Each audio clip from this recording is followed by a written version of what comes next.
हम अपनी जान के दुश्मन को अपनी जान कहते हैं और मोहब्बत किसी मिट्टी को हिंदुस्तान कहते हैं। इसी के साथ आप सभी को मेरा नमस्कार। मैं निधि मलिक गवर्नमेंट कॉलेज बड़ौदा से बीए फर्स्ट ईयर की छात्रा आप सभी को 72वें गणतंत्र दिवस के उपलक्ष्य पर देश प्रेम और राष्ट्र निर्माण के साथ अपने कुछ विचार साझा करना चाहती हूँ। आज़ादी आज़ादी का मतलब वही समझ सकता है जिसने कभी गुलामी की हो। हम बहुत ही सौभाग्यशाली हैं कि हमने स्वतंत्र भारत में जन्म लिया। यूं तो आज़ादी की लौ 1857 में ही जल चुकी थी, जिसने मशाल बनकर हमारे देश को आज़ाद करवाया।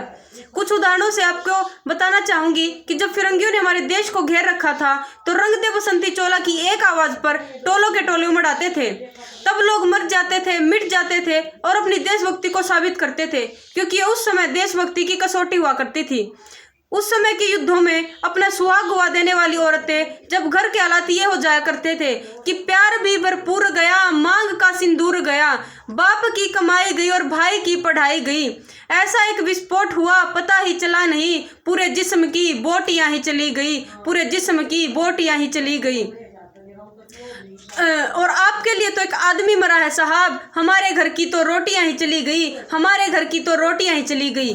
ऐसे हालात हो जाने के बावजूद भी एक माँ अपने बेटे को सरहद पर भेजती है और दुश्मनों को की धज्जियां उड़ाने के लिए कहती है, बड़े प्यार से पत्र लिखती है और कहती है, अम्मा ने खत लिखा है बड़े ही चाव से, पुत्र मेरे ना घबरा जाना, एक इंच भी पीछे मत हट जाना, चाहे इंच कट जाना, चाहे इंच कट जाना। इस तरह पूरा परिवार अपनी देशभक्ति साबित कर रहा होता था, क्योंकि उस समय देश बलिदान मांगता था, फांसी चढ़ जाने को कहता था, मर जाने को कहता था। लेकिन आज देश ऐसा बलिदान नहीं मांगता। मेरे विचारों में तो अगर कोई व्यक्ति अपना काम पूरी ईमानदारी से, पूरी निष्ठा से करता है तो वही उसकी सबसे बड़ी देशभक्ति है। अपने परिवार, अपने समाज के लिए समर्पण का भाव है देशभक्ति। हर देशद्रोही के जीवन में आने वाला तूफान है देशभक्ति, ताकि हर देशद्रोही समझ सके कि अगर तू परिंदा है तो ये आसमां तेरा है, अगर तू दरिंदा है तो ये शमशान तेरा है।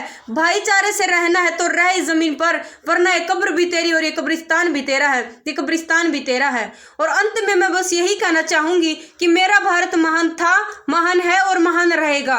होगा हौसला सबके दिलों में बुलंद तो सारा एक दिन पाकिस्तान भी जय हिंद कहेगा। अरे पाकिस्तान ही क्यों बल्कि सारा जहां जय हिंद कहेगा, क्योंकि सारे जहां से अच्छा हिंदुस्तान हमारा। जय हिंद, वंदे मातरम।